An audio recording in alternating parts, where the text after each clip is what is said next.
വിജയനെ രക്ഷിക്കണമെന്ന് ആഗ്രഹിക്കുന്ന ആളുകൾ വലിയ വർത്തമാനമൊന്നും പറയാതെ ലളിതമായി പറഞ്ഞാൽ മതി. എന്തിനാണ് കരിമണൽ കർത്ത 1.73 കോടി രൂപ വീണ വിജയന് കൊടുത്തത്? അത് പറഞ്ഞാൽ കേസ് തീർന്നു. കേരളം ഒറ്റക്കെട്ടായിട്ട് ഒരുമിച്ച് വിജയന്റെ കുടുംബത്തോടൊപ്പം നിൽക്കും. ഇതിനെ ഇക്വേറ്റ് ചെയ്യാൻ ഉടനെ രാഹുൽ ഗാന്ധിയുടെ കേസുമായിട്ട് വരികയാണ്. രാഹുൽ ഗാന്ധിയെ ED ചോദ്യം ചെയ്തിട്ടുണ്ട്, ശരിയാ. രോഗബാധിതയായ ശ്രീമതി സോണിയാഗാന്ധിയെ ചോദ്യം ചെയ്തിട്ടുണ്ട്, അതും ശരിയാ. പക്ഷെ അതൊന്നും കരിമണൽ കർത്തയുടെ കയ്യിൽ നിന്ന് മാസപ്പടി കൈക്കൂലി വാങ്ങിയ കേസിലല്ല അവരെ ആരെയും ചോദ്യം ചെയ്തത്. അത് മുൻ മുഖ്യമന്ത്രിയും പ്രതിപക്ഷ നേതാവുമായ പിണറായി വിജയന്റെ വീട്ടിലെ ED റെയ്ഡുമായി ബന്ധപ്പെട്ട് പ്രതികരണവുമായി രാഹുൽ മാങ്കൂട്ടത്തിൽ. ഇന്ന് രാവിലെ വിജയന്റെ വീട്ടിലും വിജയന്റെ മകൾ വീണ വിജയന്റെ വീട്ടിലും വീണ വിജയന്റെ ഭർത്താവ് മുഹമ്മദ് റിയാസിന്റെ വീട്ടിലും അടക്കം റെയ്ഡ് നടക്കുന്നതിന്റെ പേരിൽ കാസർഗോഡ് മുതൽ തിരുവനന്തപുരം വരെ എത്ര വലിയ അക്രമ അഴിഞ്ഞാട്ട അരാജകത്വമാണ് CPMന്റെ അക്രമി സംഘം അഴിച്ചുവിട്ടുകൊണ്ടിരിക്കുന്നത്. സാധാരണഗതിയിൽ വിജയൻ പറയാറുണ്ട്, എനിക്ക് മടിയിൽ കനമില്ല, അതുകൊണ്ട് വഴിയിൽ ഭയമില്ല എന്ന്. വഴിയിൽ ഭയമില്ലാത്ത ആള് എന്തിനു വേണ്ടിയിട്ടാണ് ഇങ്ങനൊരു കൊട്ടേഷൻ സംഘത്തെ ഇറക്കിവിട്ട് അന്വേഷണ സംഘത്തെ ഭയപ്പെടുത്തി കേസിൽ നിന്ന് രക്ഷപ്പെടുവാൻ ശ്രമിക്കുന്നത്? ഇനിയും കേരളത്തിന് ഇതുവരെ ബോധ്യമായിട്ടില്ലാത്ത, ഈ നാട്ടിലെ അന്വേഷണ ഏജൻസിക്ക് ബോധ്യമായിട്ടില്ലാത്ത ഒരു ചോദ്യം ഇന്ന് വിജയന് വേണ്ടി ആക്രമിക്കാൻ റോഡിലേക്ക് ഇറങ്ങിയ അക്രമി സംഘത്തോട് ചോദിക്കുന്നു. നിങ്ങൾക്കെങ്കിലും പറഞ്ഞു തരാമോ, എന്തിനു വേണ്ടിയിട്ടാണ് വിജയന്റെ മകൾ വീണ വിജയന് കരിമണൽ കർത്തയെ പോലെ ഷെയ്ഡി ക്യാരക്ടറിലുള്ള ഒരു വ്യക്തി 1.72 കോടി രൂപ കൊടുത്തിരിക്കുന്നത്? എന്ത് സേവനം ചെയ്തതിന്റെ പേരിലാണ് വീണ വിജയന്, അന്നത്തെ മുഖ്യമന്ത്രിയുടെ മകൾക്ക്, കരിമണൽ കർത്ത മാസപ്പടി കൊടുക്കുന്നതെന്ന് നിങ്ങളെങ്കിലും പറഞ്ഞു തരാം?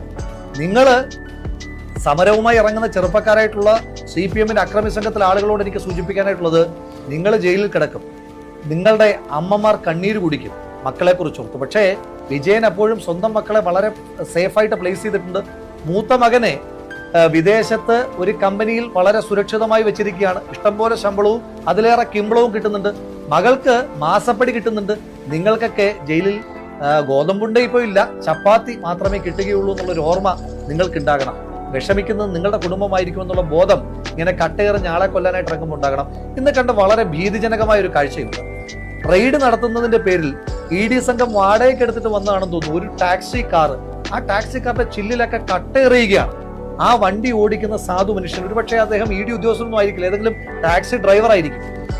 അയാൾ ജീവഭയത്താൽ അലമുറയിടുന്നത് നമ്മൾ വളരെ വേദനയോട് കൂടിയിട്ടാണ് കണ്ടത്.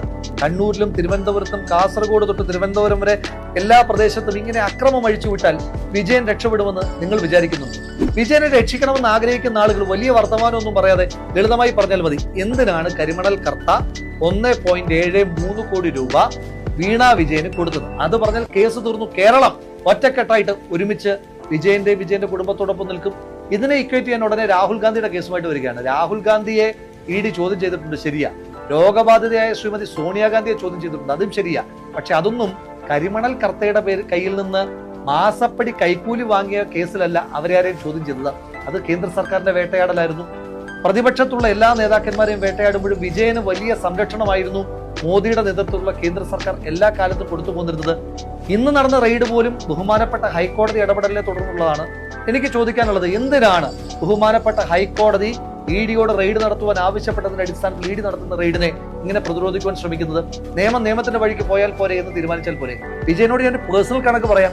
എനിക്കെതിരെ നിങ്ങളുടെ മെയിലിൽ ഒരു പരാതി വരുന്നു, ഊരും പേരും വാലും തലയും ഒന്നുമില്ലാത്തൊരു പരാതി. ഒരു മൊഴി പോലും രേഖപ്പെടുത്താതെ പിന്നീട് കോടതിക്ക് പോലും എനിക്ക് ജാമ്യം തരുമ്പോൾ നിങ്ങളുടെ പോലീസിനെയും നിങ്ങളുടെ അന്വേഷണ സംഘത്തെയും വിമർശിക്കുന്ന രീതിയിൽ എന്നെ അറസ്റ്റ് ചെയ്ത് പോയിട്ട് ഞാൻ ആ അന്വേഷണ സംഘത്തെ പൂർണ്ണമായ സഹകരണമല്ലേ നടത്തിയത്? ഈ നാട്ടിൽ എത്രയോ മനുഷ്യന്മാർ അന്വേഷണത്തോട് സഹകരിക്കുന്നുണ്ട്. നിങ്ങൾ മാത്രം എന്തുകൊണ്ടാണ് അന്വേഷണത്തെ ഭയപ്പെടുന്നത്? അപ്പൊ അതിന് കൃത്യമായ കാരണമുണ്ട്, നിങ്ങൾക്ക് നല്ല പേടി തട്ടിയിട്ടുണ്ട്. അപ്പൊ അതുകൊണ്ട് വിജയ, ഒന്നു പറഞ്ഞ് രണ്ടാമത്തതിന് ഞാൻ കോരന്റെ മകനാണ് എന്ന് പറഞ്ഞാൽ എക്സംഷൻ ഒന്നും കിട്ടില്ല. ഈ രാജ്യത്തെ എല്ലാ മനുഷ്യന്മാർക്കും ഒരേ നിയമമാണ്, ഭാരതീയ ന്യായ സംഹിത. അത് കോരന്റെ മകന് കോരന്റെ ന്യായ സംഹിത ഒന്നും വേറെയില്ല. അപ്പൊ അതുകൊണ്ട് ഈ നാട്ടിൽ ഒരുപാട് മനുഷ്യന്മാർ കരുതി കൂട്ടി വെച്ചിരുന്ന കണക്കുണ്ട്.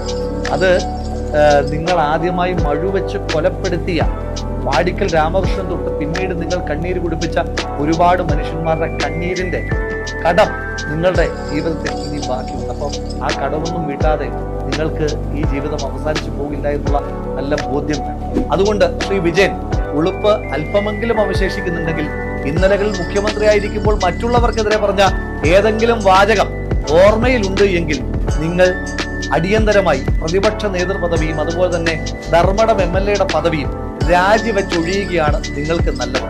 അതല്ല എങ്കിൽ നിങ്ങൾ ഇന്നലകളിൽ മറ്റുള്ളവർക്ക് നേരെ എറിഞ്ഞ ധാർമ്മികതയുടെ ആ വാക്കുകൾ സ്വയം കെട്ടിത്തൂങ്ങിച്ചാകും എന്നുള്ള കാര്യത്തിൽ ഒരു തർക്കവും വേണ്ട. ഈഷയായ ഒരു ഡയലോഗ് ഓർമ്മപ്പെടുത്തുന്നു: നീ ചെയ്തതിനൊക്കെയും നിന്നോട് ഈ നാട് പകരം ചോദിക്കും. നിന്റെ പ്രവർത്തികൾ ഓരോന്നും നിന്റെ തലമേൽ പതിക്കുക തന്നെ ചെയ്യും. മറക്കണ്ട, ഒന്നും മറക്കാൻ ഈ നാട് ഉദ്ദേശിക്കുന്നു.